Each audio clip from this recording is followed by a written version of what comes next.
Assalamualaikum warahmatullahi wabarakatuh.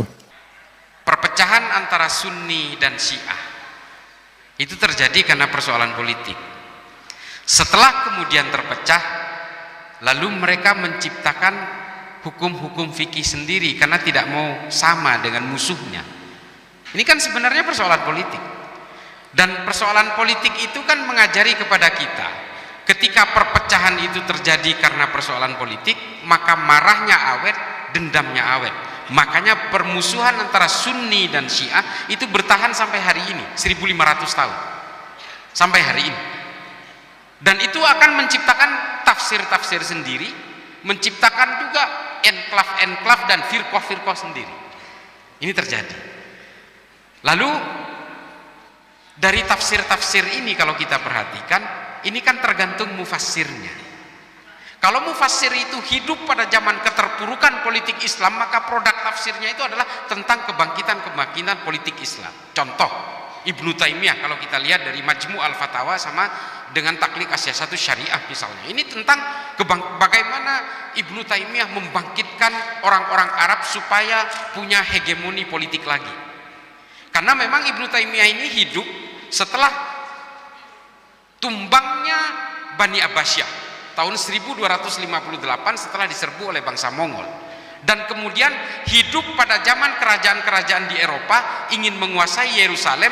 Dalam perjalanannya kemudian berusaha menciptakan perang-perang di tanah Arab dengan simbol-simbol Kristen, dan orang-orang Arab untuk membangkitkan gairah-gairah dukungan menggunakan simbol-simbol Islam yang kemudian kita kenal dengan perang salib. Nah, Ibnu Taimiyah hidup pada masa ini ketika politik Islam betul-betul dalam perpecahan, dalam keterpurukan. Semua produk-produk tafsirnya itu adalah kebangkitan-kebangkitan politik. Satu contoh lagi, Pak, ada di dalam mazhab kita misalnya tentang air liur anjing misalnya. Ini kan ada yang najis mughalladhah, ada yang najis biasa. Kok bisa berbeda? Ini kan karena mufassirnya hidup pada zaman yang berbeda. Yang mengharamkan dan menajis mughalladhah kan air liur anjing hidup pada masa pandemi rabies. Tapi kemudian yang menganggap ini najis biasa yang tidak perlu dihapus, yang tidak perlu disucikan dengan debu 7 kali dan sebagainya, itu mungkin hidup pada zaman ketika itu rabies sudah lewat, sehingga produk tafsirnya berbeda. Nah, kalau kita perhatikan genealogi urutannya ini, maka kita semua ini mengikuti pemikiran-pemikiran para mufassir pada zaman sesuai eranya, sesuai zaman dan kejadiannya, sesuai situasi dan kondisinya dari para mufassir ini. Makanya kita kemudian menganut tafsir-tafsir, kan begitu. Nah, kalau ditanya Islam ini agamanya apa? Islam NU apa Muhammadiyah? Ini belum mazhab loh. Belum Maliki, Hanafi, Syafi'i, Hambali.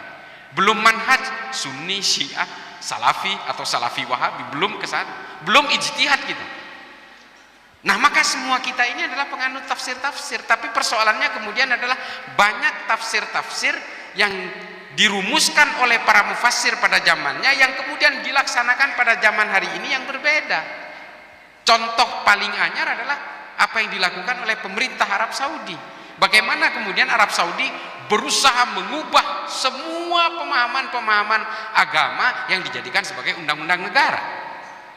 Ini kan seperti yang dikatakan oleh Muhammad bin Salman di YouTube ketika diwawancara, dia mengatakan, "Oh, saya tidak mengubah ajaran agama. Kita ini mengubah tafsir-tafsir agama."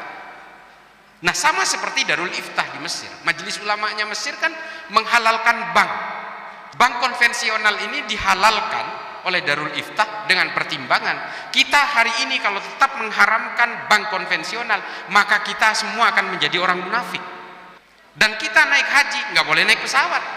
Semua pesawat ini maskapai nggak ada yang beli lunas, semua dicicil dengan uang berbunga. Maka pesawat itu haram semua. Naik haji ya jalan kaki. Kita tetap mengharamkan riba, itu ajaran agama mutlak, tetap mengharamkan riba. Yang perlu ditafsirkan ulang adalah definisi ribanya di mana. Apakah bank konvensional masuk riba? Apakah kalau ada orang punya hutang ke saya tahun 80 1 juta, yang waktu itu 1 juta bisa beli mobil, hari ini kalau dia bayar 1 juta nggak dapat apa-apa, saya dapat sepatu aja sepasang.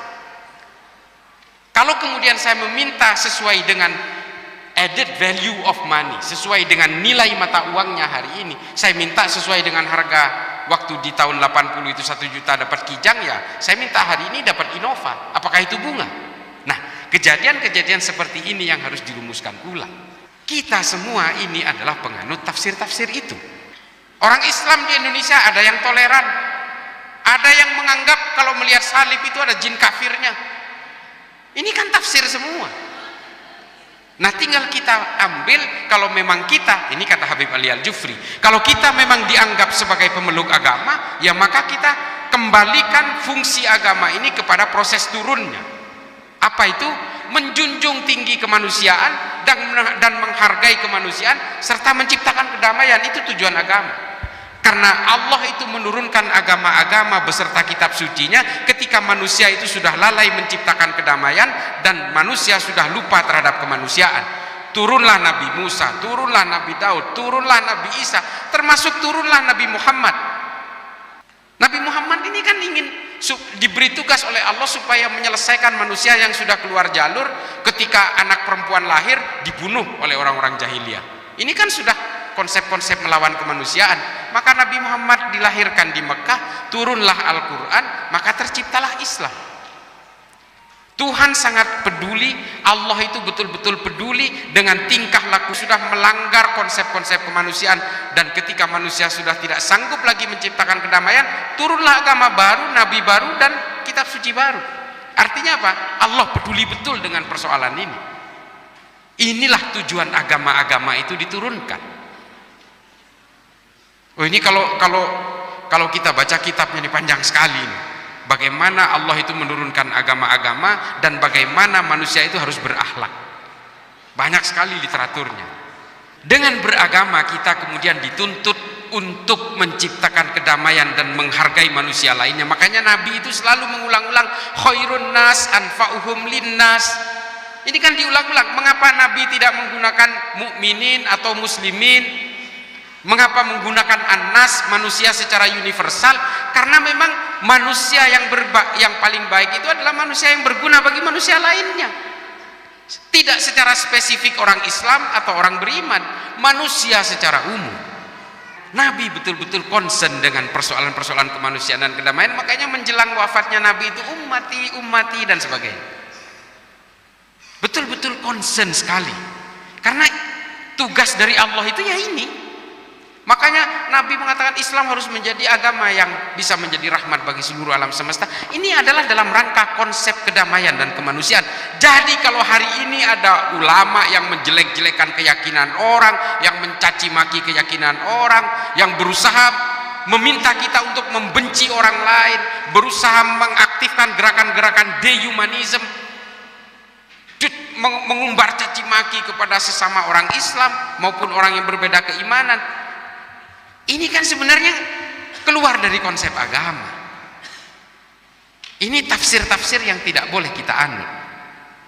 Kalau kita betul-betul ingin menjayakan agama, ya mari kita bawakan agama kita ini dengan daya tariknya.